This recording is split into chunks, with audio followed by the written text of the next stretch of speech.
Voilà, voilà. Là, on est en train d'enregistrer. Bon.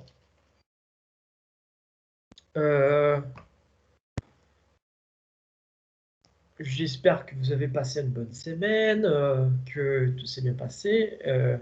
La semaine dernière, on avait parlé un peu de couvre-feu et tout ça, et qui c'était l'avantage d'habiter avec des vaches.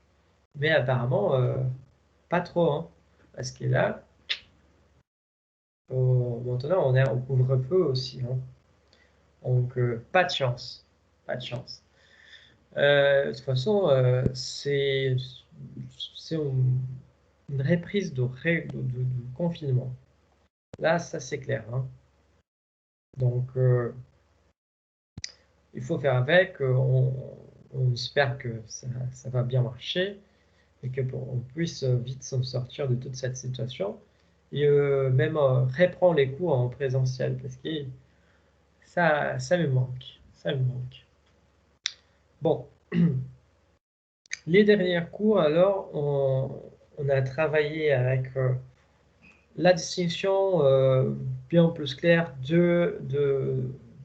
j'espère, hein, que ça soit bien plus clair pour vous aussi, euh, d'entre information et hypothèse. On a vu que vraiment l'information, elle est une sorte de proposition affirmative avec un contenu qu'on ne les savait pas. Et qui sont sur l'histoire de si c'est vrai ou si c'est faux, peu importe son statut de vérité, on va dire. Euh, le truc, c'est que l'information, elle est là et on doit, si on ouvre un nouvel élément qu'avant on ne savait pas, mais qu'il est toujours, euh, euh, on va dire, peut-être vérifiable ou pas vérifiable. C'est pas ça que je voulais dire, c'est pas la bonne expression, mais euh, c'est une proposition affirmative. C'est ça la différence. L'hypothèse, elle dépend toujours de un parcours qui puisse valider une idée ou l'autre. Voilà. C'est plutôt un enchaînement des idées différents, hein. C'est notre façon de raisonner. On va voir, on va voir que, par exemple, euh, les portails qu'on connaît très bien, qui font, qui partagent des fake news, ils ne se posent jamais des questions. Ils font toujours des affirmations. Voilà. Donc, attends que je finisse mon bouteille. J'ai entamé l'autre.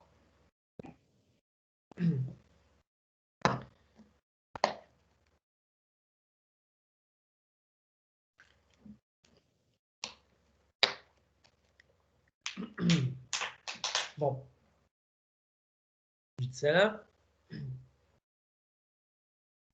Euh, on peut commencer effectivement avec les contenus euh, nouveaux.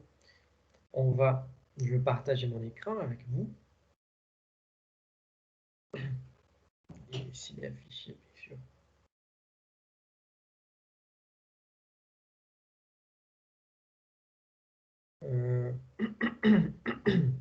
Attendez.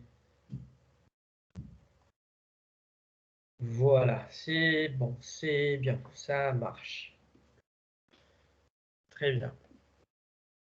Bon, on a dit, on a visité à l'occasion plusieurs définitions d'information, quelques-unes qui sont là, hein. Euh, mais c'est que on revient à l'idée, en fait, c'est que là, on a passé, hein, on a passé par là, compliqué les modèles de la communication, que c'est celui-là qu'on avait vu, émetteur, message, récepteur. Qu'est-ce qui se passe, par exemple, entre l'émetteur et les messages? Qu'est-ce qui se passe, par exemple, entre les messages et le récepteur? Qu'est-ce qui se passe entre l'émetteur et le récepteur? Est-ce que c'est juste les messages? Quelles sont les compétences de un? Quelles sont les compétences d'autres? Vous voyez, donc on a passé un peu pour cette zone-là de complexification, hein, qu'on avait travaillé là, on est arrivé à l'information que l'information, le message peut être informatif ou pas, en gros. Mais cette notion de communication, d'information, pour avoir l'information, on avait compris que c'était un nouvel élément qu'on ne connaissait pas, il faut d'abord avoir une communication. Donc, on peut communiquer sans avoir l'information, mais on ne peut pas avoir l'information sans communiquer. Voilà. Là, il a plus de définitions. On voit, en ayant tout ça, en ayant étudié tout ça en tant qu'information, on voit qu'il y a quelques définitions, ça nous paraît un peu, nous paraît un peu bizarre. Hein, elles ne sont pas très correctes à notre égard. Donc voilà, c'est-à-dire que là, on commence à créer une conscience critique, hein, même de la théorie, de la propre théorie de l'information, et c'est ça notre but. Hein. Bon, c'est ça notre but. Là, information et communication. Bon, communication, c'est le partage de l'information. Mais par contre, on vient de parler exactement ça, que la communication, c'est le partage de la réalité. Mais on voit que l'information, c'est pas forcément... l'information, elle a toujours une communication. Mais la communication n'est pas toujours une information dans ce sens. Hein. Dans le sens qu'on est... Il faut qu'on soit clair. La définition d'information qu'on a travaillée, c'était une définition qui appartient à la théorie de la communication. On va voir. Je vais vous montrer. Pavlov, Pavlov.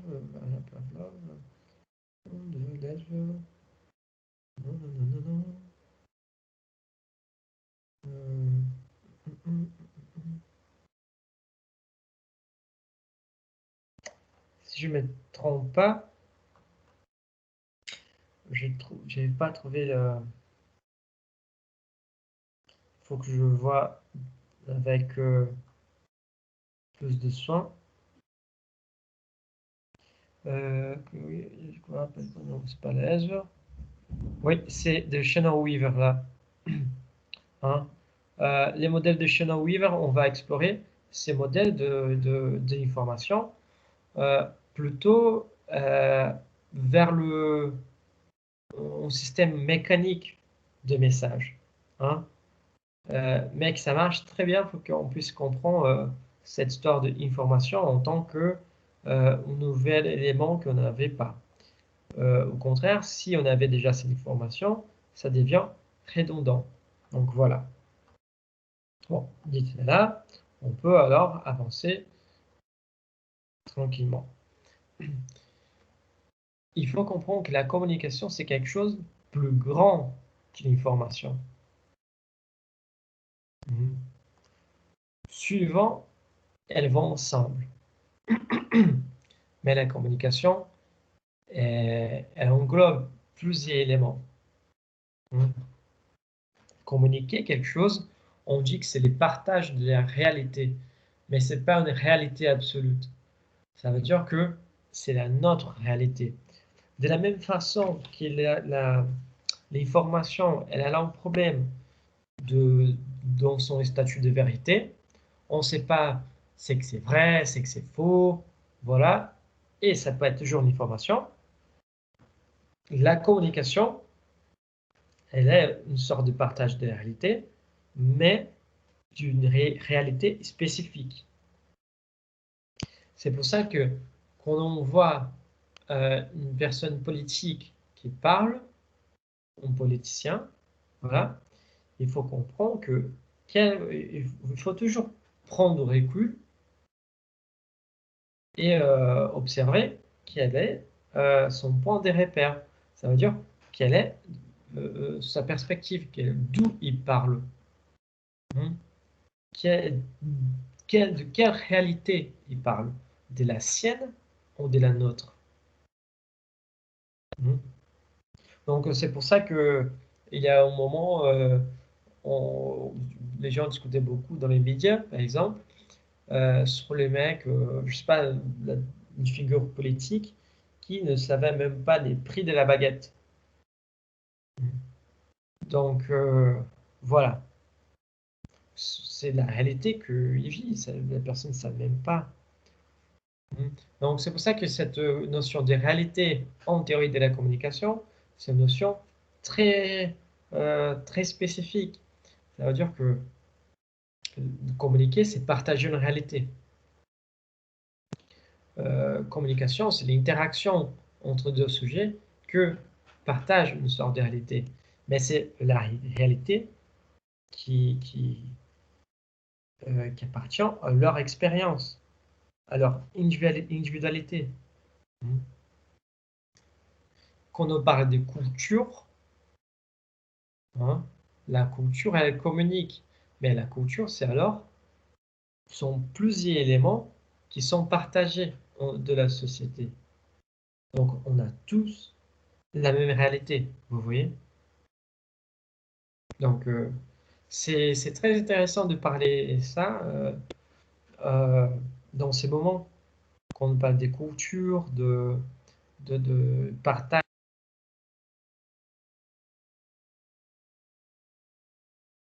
C'est très, très intéressant de parler de réalité, de la culture, de ce partage, de cette réalité spécifique dans les cadres de la culture euh, actuellement, parce qu'on vient, c'est que vient de on voit ce qui vient de se passer avec, avec les profs d'histoire et géographie. Donc, c'est extrêmement touchant. Hein. Quelle est la culture qu'on partage? Hein. Voilà, donc est-ce que c'est la même réalité? Est-ce que c'est pas la même réalité? Comment les choses se passent? Donc, c'est à réfléchir. Ce sont des questions qui sont très très fortes et qui sont des questions à réfléchir. Mhm. Donc, voilà. La communication, elle peut être aussi vue et comprise comme... attendez, je vois pas le temps, tant pis. Euh, la communication, alors, elle peut être aussi vue et comprise comme la transmission d'une information aussi, provenant d'une source humaine ou aussi pas humaine. On parle d'information là, hein, mais on a bien vu la distinction. Hmm. Ça veut dire que la différence, ça veut dire que la communication peut apporter une information, mais elle est quelque chose de plus grand. Parce que la communication englobe exactement l'interaction. L'interaction, si on prend les modèles classiques, l'interaction entre un émetteur et un récepteur. Vous voyez? Donc ça va bien au-delà de ce qu'on pense. Bon. Euh, Excusez-moi, monsieur, j'ai une question, s'il vous plaît. oui. Admettons, par exemple, qu'une personne va mentir à une autre personne.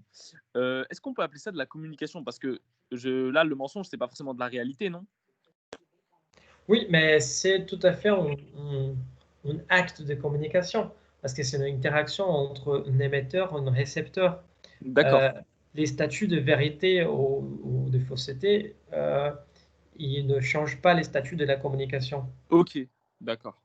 Ok. Il faut aussi prendre en compte que la communication, elle ne se résume pas à la communication verbale. Elle aussi, elle peut englober une communication non verbale. Donc, les statuts de vérité et de fausseté, il n'est pas là-dedans dans ces cas. Hmm. Donc, on va voir que il y a plusieurs sortes de communication et comment les interactions changent dans chaque sorte de communication. Ok, merci. Bien. Bon, donc là, on vient juste pour finir là, transmission d'une information provenant d'une source humaine ou aussi pas humaine. On a vu par exemple que les objets, ils peuvent communiquer aussi, de façon intentionnelle ou pas, à un sujet qui devient le destinataire-récepteur. Là, vous voyez, il y a quelqu'un qui parle, qui transmet quelque chose à une autre personne. Voilà. Qui ça peut être une information ou non. Et cette chose qui transmet, qui émet cette information, elle peut être humaine ou pas. Du coup, dans notre conception, c'est plutôt facile.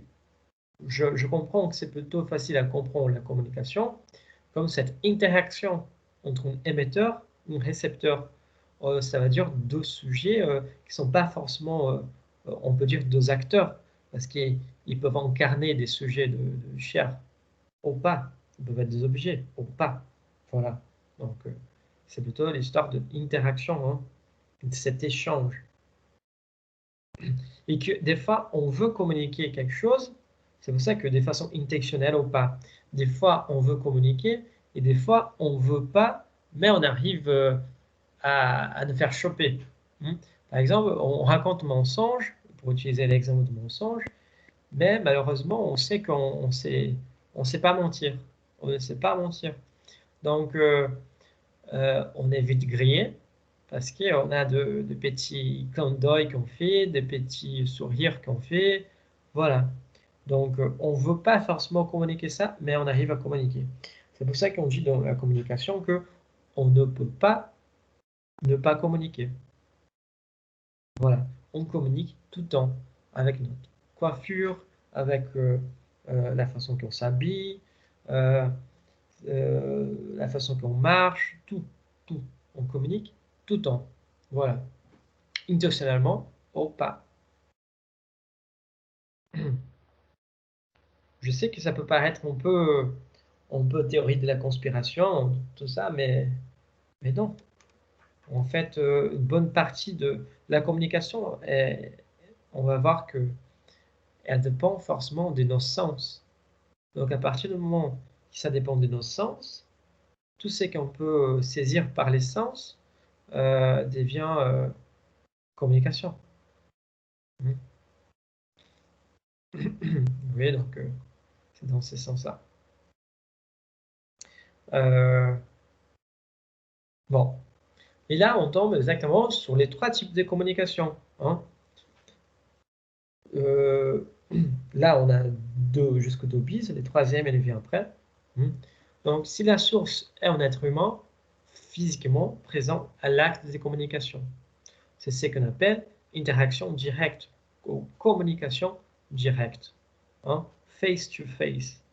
Vous voyez donc, si on est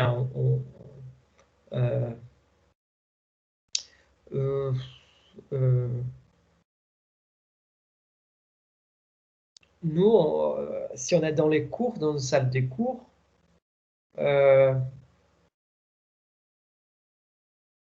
si on est dans la salle des cours, par exemple, on est plutôt cette communication, ces premiers niveaux. Là, c'est ce qu'on appelle des communications directes. Hein. On est présent là, tout le monde, et on parle entre nous, voilà.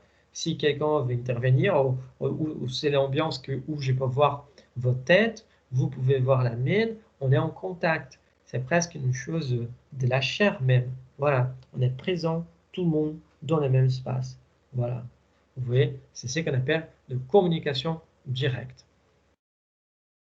La deuxième source, c'est alors c'est comme l'être humain qui n'est pas physiquement présent à l'acte des communications. Là, on parle de interaction médiée aux communications médiées. Par exemple, les téléphones. Les téléphones, c'est l'exemple plus banal qui existe. Mais si on regarde les 2 bis qui suivent, hein, on parle de plus en plus de communication médiée par ordinateur ou communication virtuelle. C'est exactement ça qu'on est en train de faire, non? On est en train de faire, de substituer une communication physique par rapport à une communication virtuelle. Hmm. Donc, une communication médiée. Donc, s'il y a un outil que j'utilise, s'il y a quelque chose que j'utilise pour pouvoir me communiquer avec vous, c'est ce qu'on appelle de communication médiée. D'accord? Soit un ordinateur, soit euh, un téléphone, soit WhatsApp, soit Facebook, voilà. Vous voyez? C'est médié. Par contre, là, on commence à entrer dans un problème. Parce qu'on vit que, on voit que c'est la mediated quasi-interaction, ou quasi-interaction médiée, qui c'est exactement une communication qui s'adresse à un public indifférencié grâce à l'emploi de mass médias, télévision, radio, internet, presse, voilà. Là, vous pouvez bien me poser la question. Mais alors, quelle est la différence de notre cours qui en est là hein, Quelle est la différence de notre cours qui en est là qu'on parle de plus en plus de communication médiée par ordinateur, par exemple, avec le cas d'interaction médiée, qui c'est là, on public indifférencié, hein, qu'on utilise les mass médias et tout ça. Mass media, si vous voulez. La différence, c'est subtil. C'est qu'ici, on n'a pas un groupe indifférencié. Hein. Là, on a un groupe assez, assez ciblé, assez fermé. Ça veut dire que vous faites tous partie de M1, de Master 1, et vous êtes ici pour voir les cours de théorie de la communication. Vous voyez, ce n'est pas une communication indifférenciée. Je parle, en fait, là, c'est une invitation, c'est fermé. Ça veut dire que c'est pas une émission en direct sur YouTube. Si moi, j'étais en direct sur YouTube, là, ça allait être le troisième type de communication. Hein? La quasi-interaction médiée. Oh, l'interaction en communication mass-média. Vous voyez? Notre cas, non. Notre cas, on est quand même un groupe fermé. Donc, on continue à parler dans ces cadres de communication médiée par ordinateur. Oui, exactement. Un est en cercle fermé, l'autre vers tout le monde. En plus de ça, moi, je sais à qui je communique. Je sais qui m'écoute, parce qu'on est fermé. L'autre, je parle à qui veut écouter. Même si on est d'accord que toutes les communications de mass media, ils sont d'une façon ou d'autre ciblées. Mais ceux qui ne sont pas ciblés peuvent écouter aussi. Donc, c'est ça la différence. Comme Camille vient bien d'expliquer de façon simple et efficace, c'est en cycle fermé, on est une source de communauté là, hein, et l'autre, n'importe qui peut écouter. Si moi je veux écouter, je sais pas, Jean-Luc Mélenchon à la radio, je peux l'écouter. Si moi je veux écouter Marine Le Pen à la radio, je peux l'écouter. Vous voyez, c'est ça. Si je les aime, ça c'est notre histoire, mais je peux les écouter. J'étais invité? Non, je n'étais pas invité, mais je peux les écouter. Voilà. Donc, en résumé, on a trois types de communication. C'est, juste pour que ça soit clair, la communication directe, qui c'est celle-là. Hein. La communication directe, qui c'est des gens physiquement présents dans le même endroit, dans le même espace, qui partagent le même espace. Hein. La communication médiée, qui c'est, on arrive, vous voyez que là, on arrive à interagir encore. Vous me posez des questions, vous parlez, on a une interaction qui arrive là. Donc ça, c'est ce qu'on appelle de communication médiée. La communication médiée, c'est qu'on utilise un outil pour arriver à nous communiquer. Qui là, un média qui fait les ponts, qui nous lie, vous voyez. Et le troisième type, c'est alors cette communication mass média. Je vais taper ici, je vais écrire pour que ce soit plus clair, pour qu'on puisse nommer de façon claire. C'est pas très clair, j'avoue que c'est pas très clair sur les diapos. Communication directe. Là, on met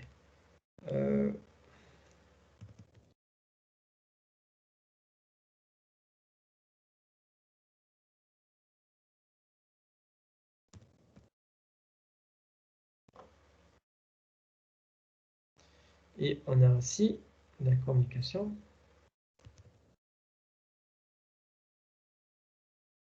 mass media.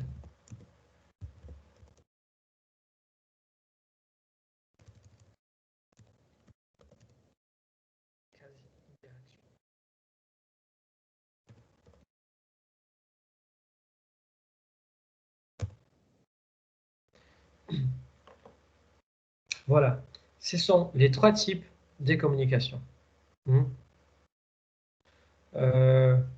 C'est que ça veut dire que ils sont pas les seuls, parce qu'on peut les retrouver mélangés quand même.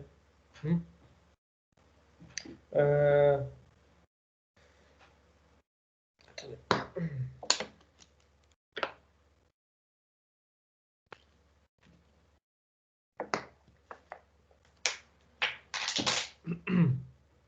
On peut les retrouver mélangés. Et ça, par contre, c'est très drôle, c'est très, très intéressant en même temps.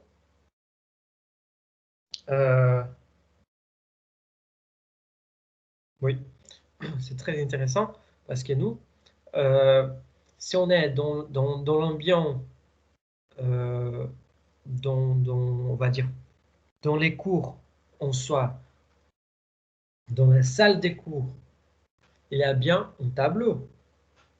Hein. Si j'écris des choses au tableau, ces choses que j'écris au tableau, ils vont vous communiquer, ils vont vous dire des choses. Et du coup, on voit bien que quand je parle avec vous, dans une station de salle de cours, moi, je suis dans une station, nous, on est dans une station de communication directe. Par contre, à partir du moment où je fais référence au tableau, ou que vous utilisez au tableau, ou que moi, j'utilise le tableau pour vous expliquer quelque chose, hein, ça veut dire qu'on est, à partir de là, on mélange d'une communication directe avec une communication médiée. Quand il y a les tableaux, pardon, le,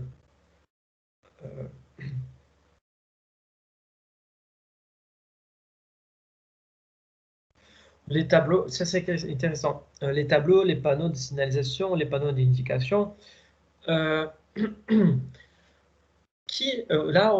pour mieux comprendre, on doit penser qui communique avec qui. On peut peut-être que là, encore une fois, dans la communication, c'est là où on tombe sur des sujets intéressants qu'on ne peut pas tout généraliser. Hein. Les tableaux des signalisations routières, par exemple. C'est qui veut communiquer avec qui? C'est l'État, par exemple, que l'État ou la région qui veut communiquer avec les conducteurs. ou la conductrice de la voiture. Et pour communiquer qu'il y a une limite de vitesse, il met un panneau. Il est présent? Non, mais il utilise un média pour communiquer. Donc, dans ces cas, je suis tout à fait d'accord, c'est une communication médiée. Elle n'est pas directe. Vous voyez? C'est une communication médiée. Il communique quelque chose pour un média. Et dans les cadres où il y a des interviews dans une émission de télé, qui reçoivent aussi des messages de- des internautes, de ceux qui sont en train de regarder. Vous voyez que là, c'est un mélange entre une communication base média, hein, et une communication médiée. Encore une fois, là, ça devient encore plus compliqué parce qu'on a plusieurs niveaux. Si on parle, par exemple, dans une émission de télé, de la position de celui qui fait l'interview et de la personne qui a interviewé, ces deux-là, ils sont en communication directe. Mais par rapport à celui-là, à nous, les spectateurs qui on est à notre maison, chez nous, ça, c'est une communication quasi interaction, mass media. Par contre, quand on a la possibilité d'interagir, d'avoir une interaction avec notre portable, avec les Twitter et tout ça, avec ce qui se passe, ça revient à une communication médiée. Vous voyez? Donc, la communication, pour comprendre les enjeux de la communication, il faut vraiment créer les scènes, au meilleur, comprendre les scènes et euh, comprendre notre perspective, de quel point de vue on est en train de regarder cet objet. Parce que ça peut être plusieurs choses, comme on vient de voir. C'est pour ça que toujours, on va forcément avoir des exercices, des activités. Il faut penser, il faut au moins spécifier. Des fois, il va y avoir plusieurs questions, plusieurs bonnes réponses, on va dire, pour une même question. Mais il faut bien cerner sur quelle perspective vous parlez, à partir de quelle perspective vous me racontez telle chose. Vous voyez? Donc, c'est ça que c'est intéressant. C'est pour ça que faire de la communication, étudier de la communication, c'est toujours prendre du recul pour euh, avoir un esprit critique aussi, sur ce qui se passe. Bon, c'est clair cette histoire de communication directe, médias, mass media.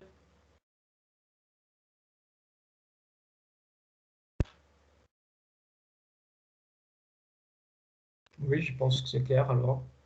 Parfait. Parfait, merci. Bon, on va passer. Là, on dit mass media ou média. Là, c'est une question de définition. Hein. Là, c'est toute juste question de définition simple, sans,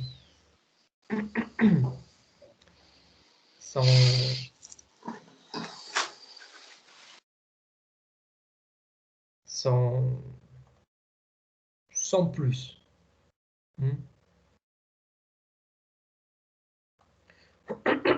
Pardon.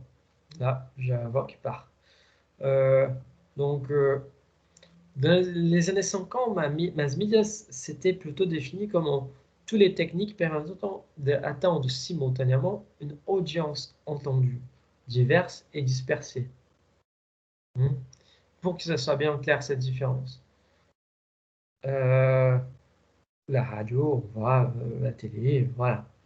Sur la fin des années 60, en fait, McLuhan il va définir les médias. Médias au singulier là. Un média est un moyen, un outil, une technique, un intermédiaire permettant aux hommes de s'exprimer et de communiquer à autrui. On voit bien que c'est exactement ce qu'on vient de dire par rapport à l'utilisation de tableaux. Des tableaux. Mais la question de panneau, Vous voyez, la question de panneaux de signalisation sur la route, de trucs routières là, ça me fait réfléchir là maintenant à, à une sorte de... C'est une communication médiée parce qu'il y a quelque chose entre les sujets, euh, mais peu importe les sujets, c'est complètement dispersé. Hein. Même si les publics, il est ciblé, ce sont les conducteurs et les conductrices, peu importe qui passe par la route, va voir les panneaux. Vous voyez, en fait, la communication, elle ne cesse pas de nous poser des problèmes. Elle ne cesse pas de nous poser des problèmes en tant que, que, que- que théorie. Il y a pas mal de choses à être enquêtées par rapport à ça. Si vous ciblez quelqu'un, juste l'effet de cibler quelqu'un, c'est les conducteurs et les conductrices, ça va poser, ça va permettre de définir cette question comme communication pardon, comme communication médiée, ou non, ou ça va devenir une communication de masse média. Peut-être que ces raisonnements-là, ils vont nous permettre de bien comprendre. Donc là, on voit que la télévision, la radio, en tant qu'objet purement technique, ne sont pas des médias. Un média appareil socio-technique, l'utilisation qui est faite d'un média, au moment et en lieu donné, dépend des usages ou des habitudes qui ont fini par prévaloir en raison des attentes ou des besoins des individus, ainsi que des règles ou des contrôles déterminant l'expression de ces besoins. Donc, dans ces contextes-là, en utilisant cette conception de McLaurin, on voit que les médias, c'est l'objet technique, plus les contextes sociaux d'usage de médias.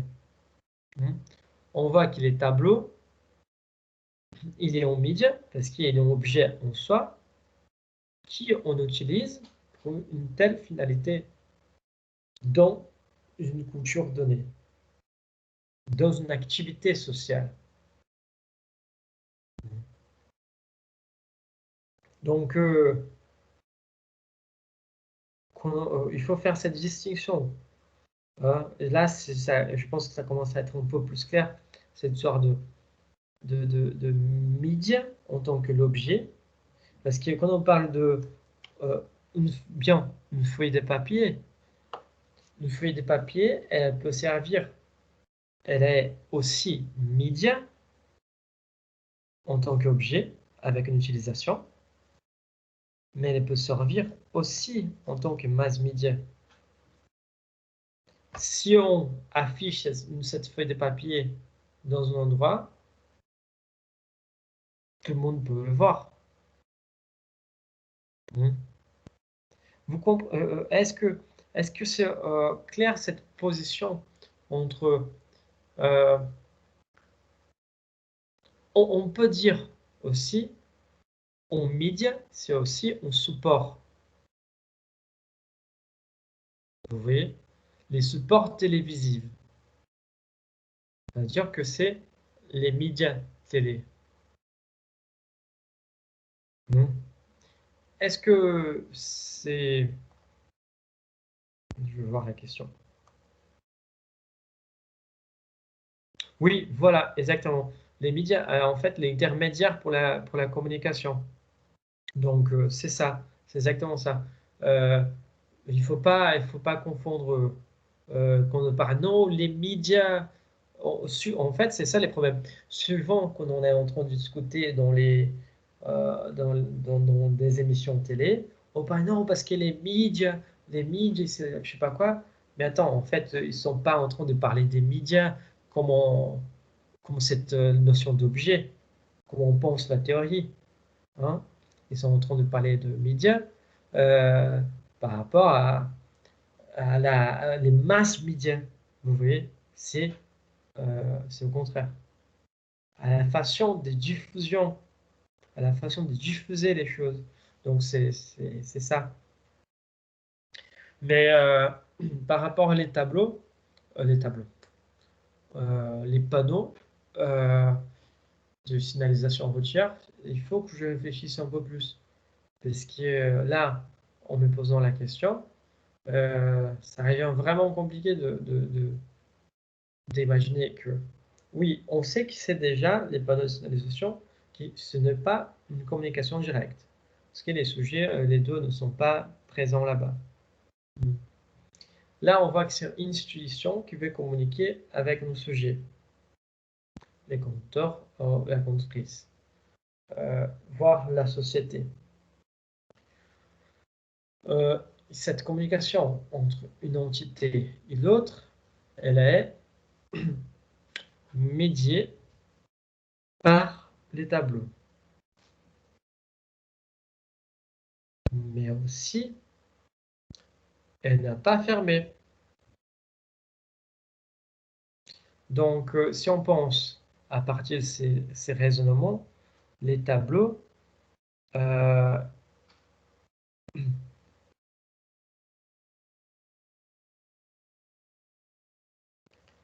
les panneaux de signalisation, il joue les rôles d'une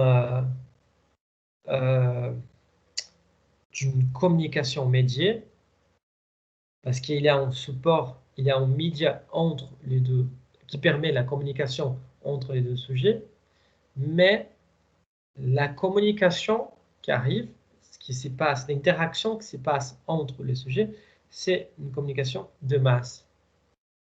Parce que peu importe qui va passer sur la route, va voir les panneaux.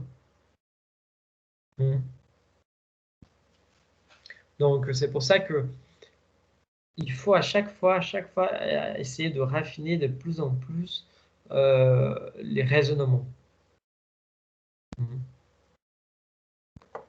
Donc, on peut alors, en sachant ça, en ayant tout ça comme concept de média, voilà, on peut finalement passer à notre première théorie, c'est la théorie hypodermique. Je veux juste vérifier si j'ai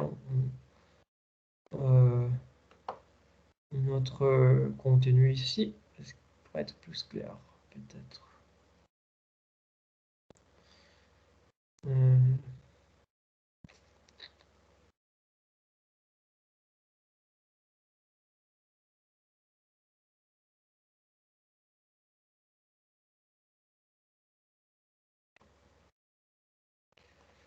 Non. Je vais chercher ici. 2 minutes.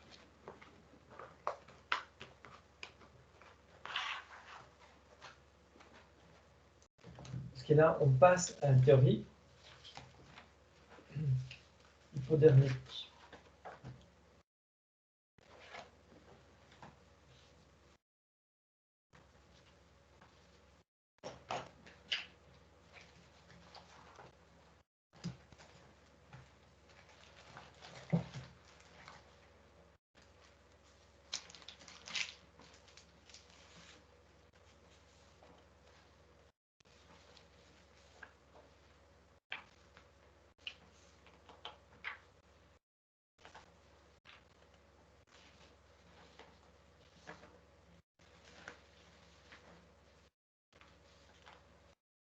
Bon, voilà. J'ai pas de...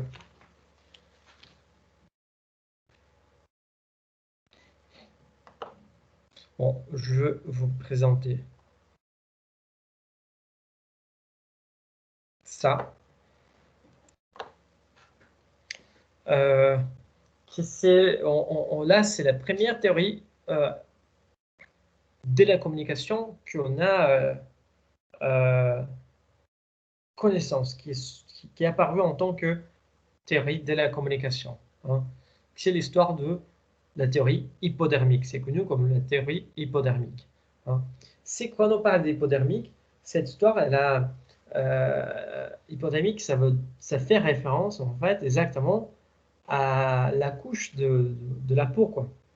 Hein.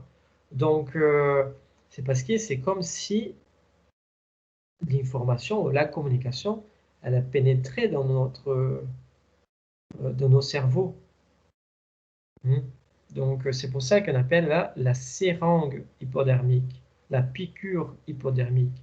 En anglais, hypodermic needle theory. Ou encore, magic bullet, ou bullet theory. Donc, voilà.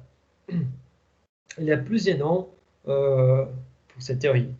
C'est qu'il y a aussi, on va dire, plusieurs groupes qui ont recherché cette théorie. Mais les plus connus entre eux, c'est Harold Laswell. Donc Harold Laswell, c'est lui que pendant les années 30 a réussi à développer cette théorie. On voit bien, tout ça c'est important parce que chaque théorie de la communication, elle doit être pensée par rapport à son contexte. Là, on est entre les deux guerres, entre la première et la seconde, et on essaie de comprendre comment la communication s'y passe entre les gouvernements, les institutions, les personnes.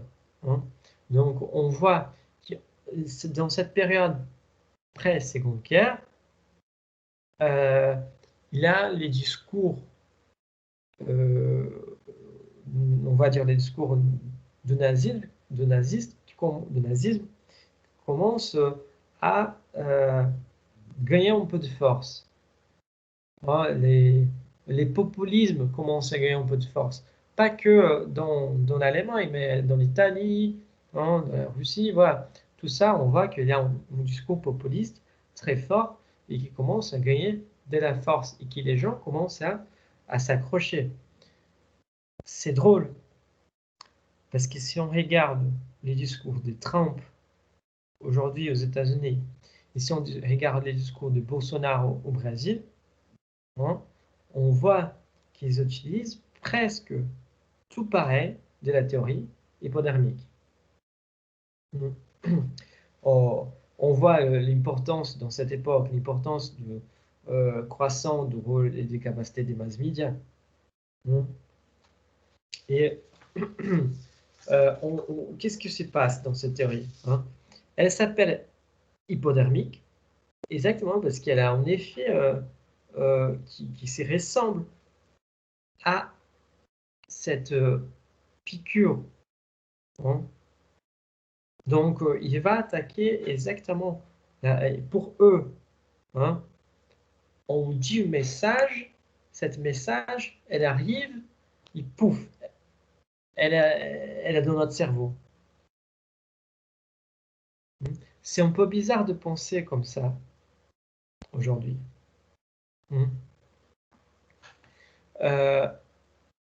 Et là, c'est intéressant de réfléchir sur cette question.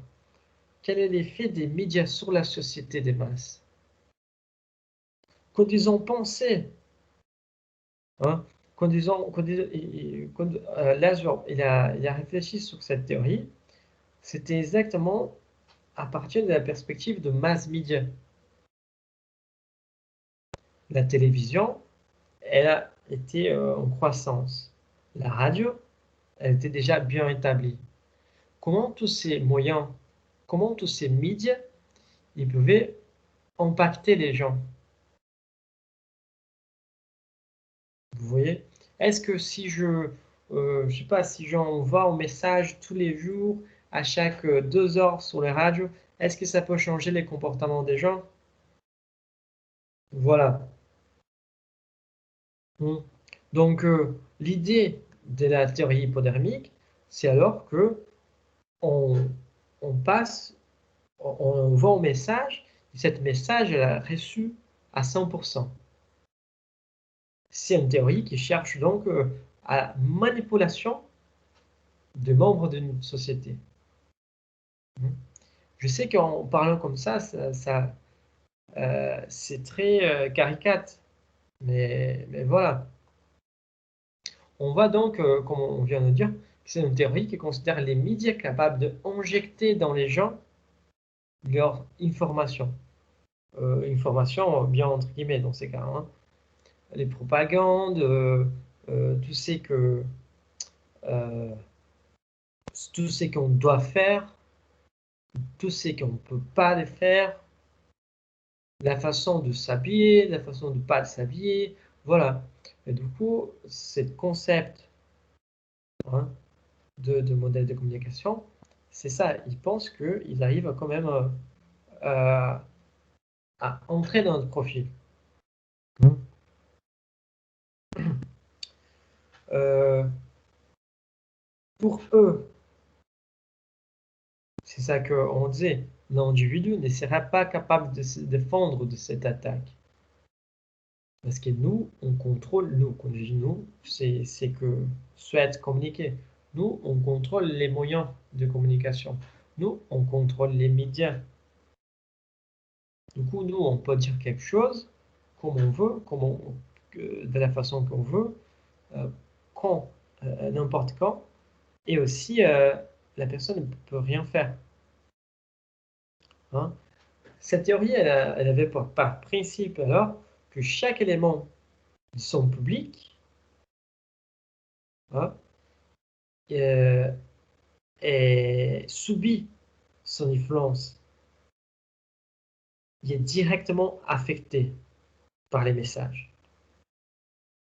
Dans ces modèles, on voit bien que les médias sont tout puissants. Et ceux qui contrôlent les médias contrôlent alors et manipulent la société et les mondes. Mais c'est... on peut voir, hein, là que aussi c'est plutôt un modèle de l'action que modèle communicatif dans ces cas-là. Il était extrêmement influencé pour les concepts de société des masses qui venaient de surgir là. Hein. On va, quand on parle que la source est le behaviorisme, le comportementalisme, c'est parce que l'objectif de ces modèles, de la théorie hypodermique, c'était exactement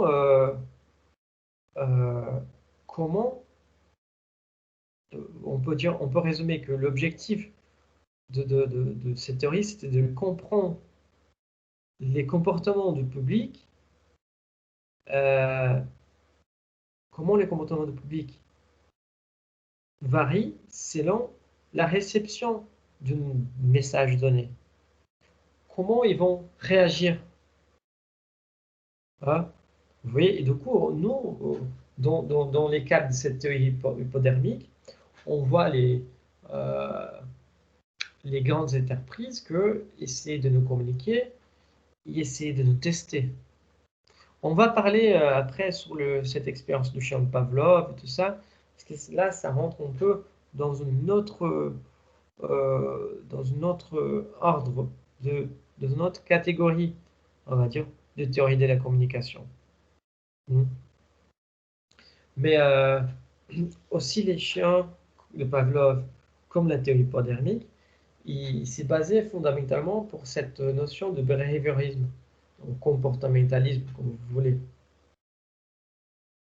Ça veut dire que tout ce qu'il faisait, il comprenait là, la théorie de l'hypodermique comprenait que tout ce que les médias faisaient ou disaient qu'on devrait faire, allait nous attendre. Et que nous, on allait réagir. Et du coup, c'était une chose il donnait un signal et regardait comment on réagit à ça. C'est la même chose. Vous voyez, un exemple récent, il va y avoir les confinements. Il y a eu les confinements, en effet. C'est celui-là, le Magic Bullet.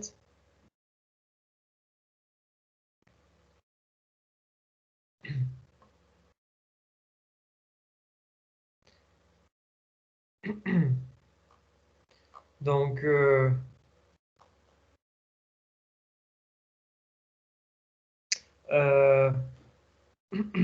il y a eu les confinements. Ouais. Euh, qu'on en pense,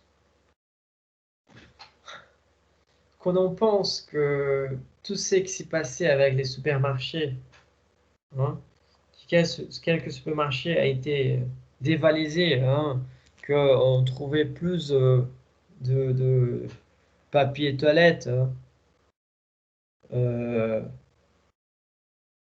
c'est exactement ça. Vous voyez que c'est l'activation de la théorie hypodermique. Mais bien sûr, quand ils disent, quand ils ont dit va avoir un confinement, euh, la réaction du public, vous voyez, c'est une énorme étude de comportementaliste.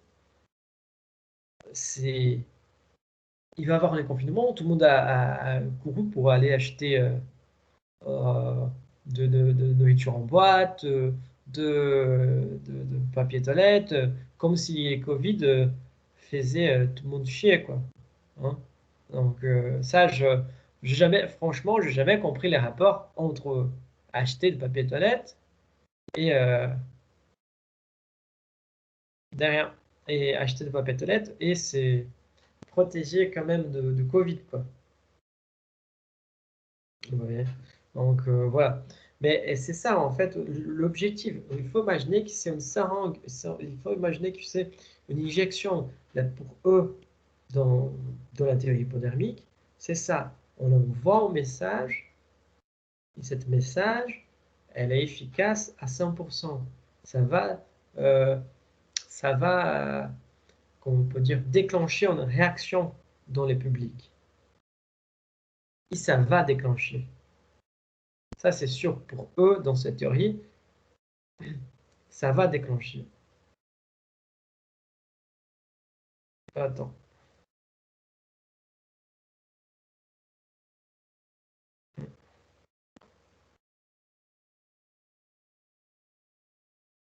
Donc voilà. Euh, quoi d'autre pour cette théorie? Ah oui. Euh, donc, cette théorie, par contre, elle permettait aussi de comprendre comment les publics allaient réagir selon quelques stimules.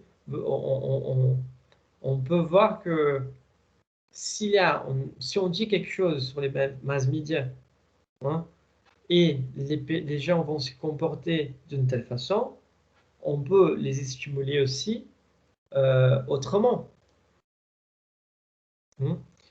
Toute cette idée permet alors de comprendre comment les gens vont réagir à tel et tel comportement, à telle et telle communication, à telle et telle situation. Voilà. Donc, comprendre tout ça allait permettre de comprendre aussi comment ils pourraient manipuler les gens,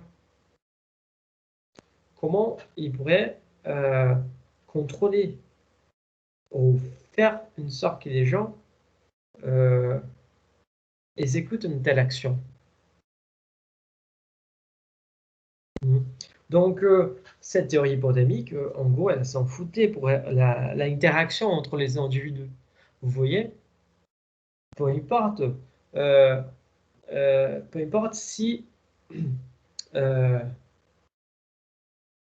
euh, l'interaction entre un sujet et l'autre, peu importe. Ce qui m'intéresse, c'est que c'est important pour cette théorie, c'est euh, comme les messages envoyés peuvent changer, peuvent influencer les comportements des autres. Hmm. C'est pour ça qu'on dit aujourd'hui de prix psychologiques. Les prix psychologiques avec les 99 centimes. 29 euros 99 centimes. C'est pas 30. Vous voyez? Si on dit que c'est 99 centimes, bon, allez, 29 euros 99 centimes, on pense que c'est plutôt dans les 20 euros tués dans les 30. Mais c'est une façon presque mécanique de s'y comporter. On n'a plus de raisonnement. Vous voyez, donc c'est ça. C'est pour ça qu'on dit que c'est plutôt un modèle d'action qu'un modèle communicatif. Hein?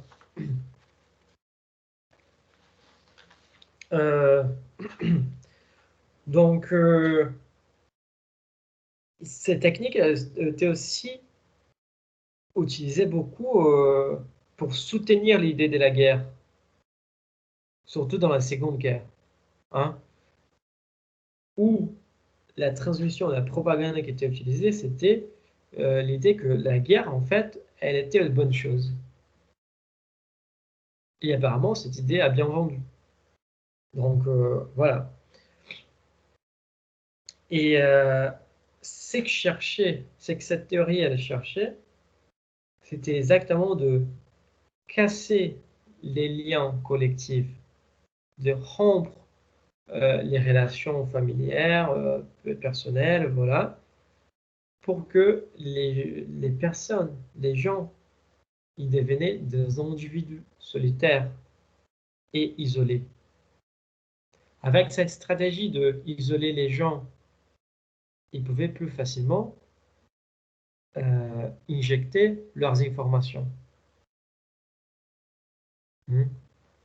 Si on pense par exemple Netflix aujourd'hui, oui, on va dire que c'est de l'entreteniment, pardon, c'est de divertissement. Vous voyez, on va dire que c'est de loisir. Mais qu'est-ce que Netflix a fait avec nous? Aujourd'hui, on passe des heures devant mon canapé tout seul en train de regarder des séries, de marathonner des séries, tout ça. Est-ce que à la fin, ça nous approche des autres ou ça nous isole des autres? Bon. Avec la technologie, si on veut commencer à porter un esprit critique à cette réflexion, est-ce que les technologies qu'on utilise aujourd'hui, hein, elles nous permettent vraiment de nous approcher des gens? Ouais, en fait, elles nous éloignent. Est-ce que je suis plutôt isolé et en étant isolé, plus susceptible d'être manipulé? On a pas mal de technologies aujourd'hui que, en même temps que nous approchent, entre guillemets, elles nous éloignent. Du coup, la, la, la réponse, hein, la réponse naturelle pour ça, c'était vraiment de utiliser des nouvelles technologies, réseaux sociaux, euh, les chaînes de streaming et tout ça, pour nous isoler encore. Et ça, par contre, les Français, encore, euh, ils sont pas mal ensemble. Ce que je veux dire, c'est que vous faites encore pas mal de choses, des activités ensemble. Hein. Vous faites de soirées ensemble avec des amis. euh, vous avez plusieurs repas en famille. Voilà. Vous avez quelques valeurs encore que difficultent ces genres de attaques, on va dire comme ça, de la théorie hypodermique. Mm. Mais c'est pas tout à fait évident. C'est pas tout à fait évident. Bon, donc c'est ça. Il faut comprendre alors que cette théorie a cherché exactement isoler les individus pour pouvoir meilleur, euh, euh, on va dire meilleur placer ses idées. Mm. Bon, là par contre, il y a aussi de critiques à cette théorie. Mm.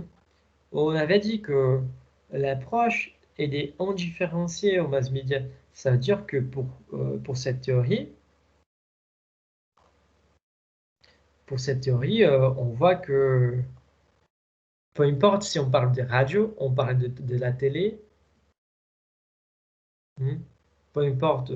Vous voyez que l'idée, c'est de présenter la théorie, de discuter comment la théorie elle marche et de porter une réflexion critique, genre est-ce qu'on utilise encore, est-ce qu'on subit encore ce genre de théorie, est-ce qu'on utilise encore ce genre de théorie, et en plus quels sont les avantages d'une théorie par rapport à l'autre théorie, vous voyez. Donc avec cela on voit que l'approche de la théorie hypodermique en fait elle ne fait pas de distinction euh, entre la radio et la télé, par exemple. D'abord, et le deuxième point, c'est que la théorie hypodermique, elle est plutôt une théorie de l'action, on va dire, et par conséquent, une théorie de la propagande. Parce elle cherche exactement à comprendre comment manipuler les gens, comment mettre en place des idées sur les gens et évaluer la réaction des gens selon les messages.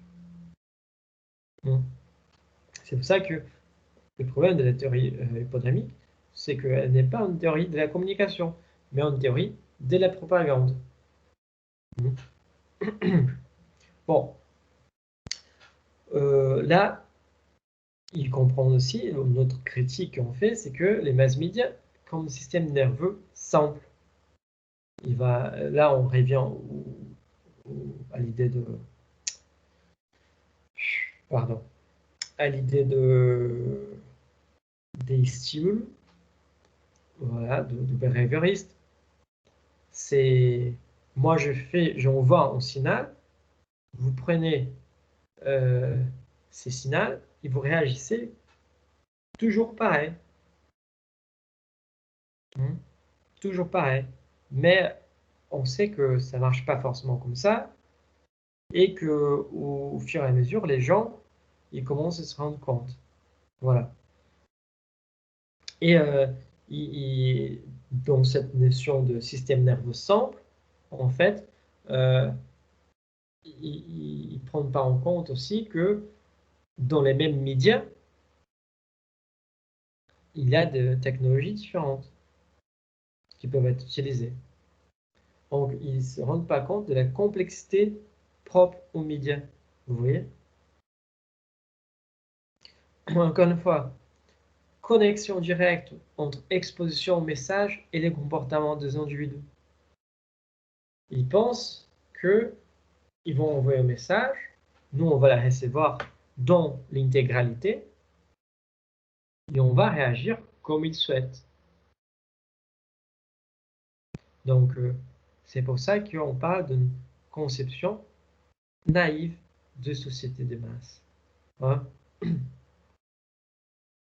Cette conception naïve de société des masses, ça retombe exactement sur quelques notions hein, de individus aliénés, où les individus sont en condition d'isolement psychologique,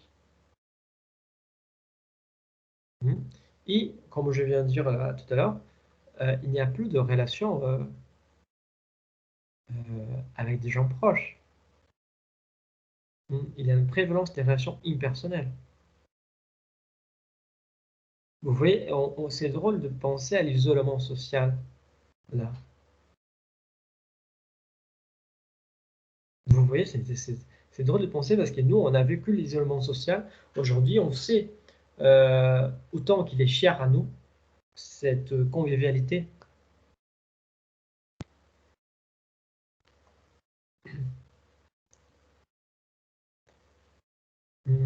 Oh, oh, là, j'arrive bien à vous, là. Hein. Mais aujourd'hui, on peut dire que nous sommes très sensibles à toutes sortes de manipulations.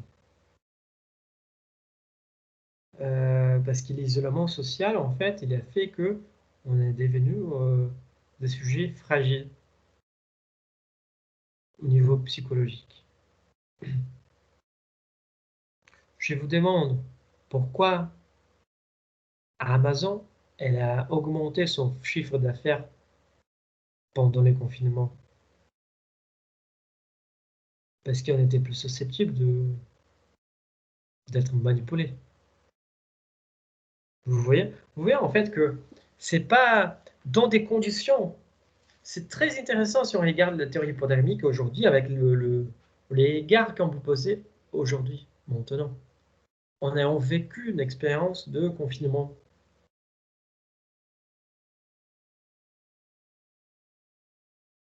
Hmm.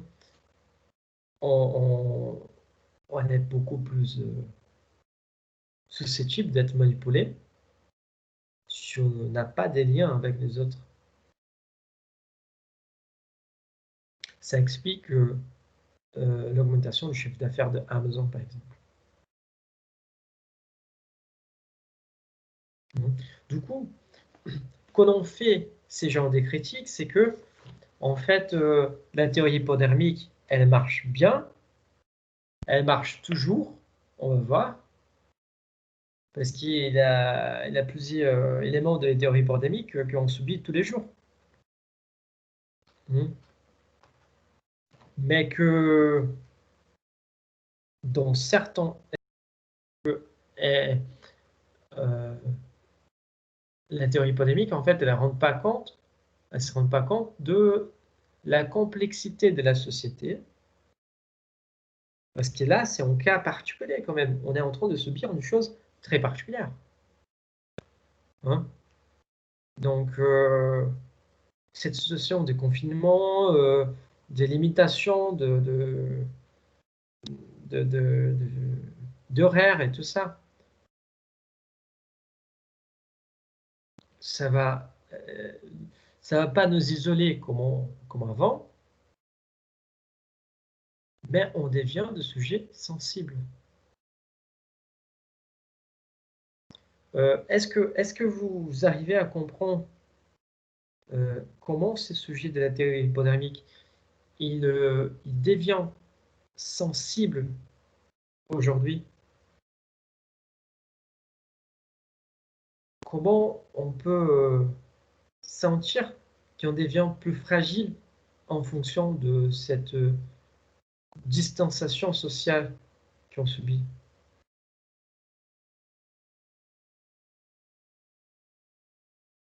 Vous voyez, donc c'est vraiment très intéressant de réfléchir que oui, bien sûr, il a tous les critiques qu'on pense là, pardon, je reviens, tous les aspects critiques qu'on pense, c'était dans un concept d'une société qui n'a pas de confinement. Parce que si on est dans une situation de confinement, honnêtement, euh, on devient plus fragile. On est plus susceptible à les stimulus. Hein? Donc, et ça, la réponse, c'est que la théorie hypodermique, elle a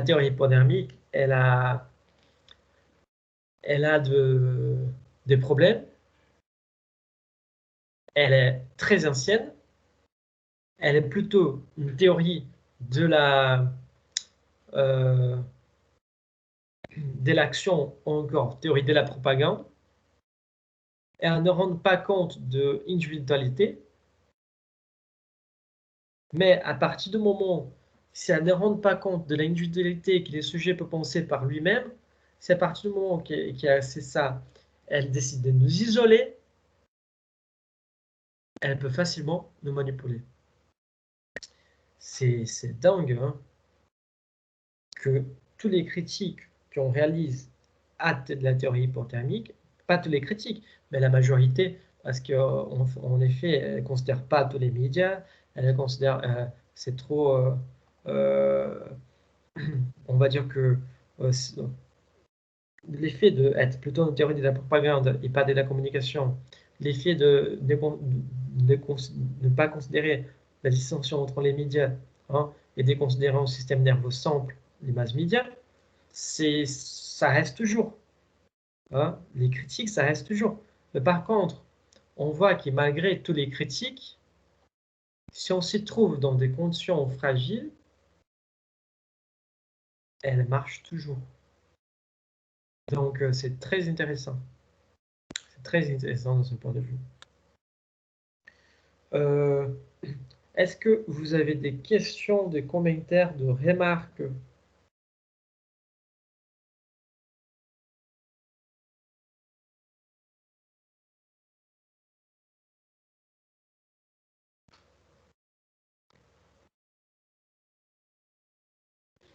Bon, c'est bien, je pense pas alors. Dans ces cas-là, je vous remercie d'être venu, d'avoir participé. Et merci pour la participation de tout le monde qui a parlé au chat, voilà, qui a intervenu aussi. Merci vraiment. Je vous souhaite alors un bon week-end, effectivement, et un bon vendredi aussi, et soyez sages. Je vous dis à la prochaine et bonnes vacances. Merci. Merci, bonnes vacances. Merci à vous aussi. Merci à vous aussi. Merci, au revoir. Bonnes vacances. Merci.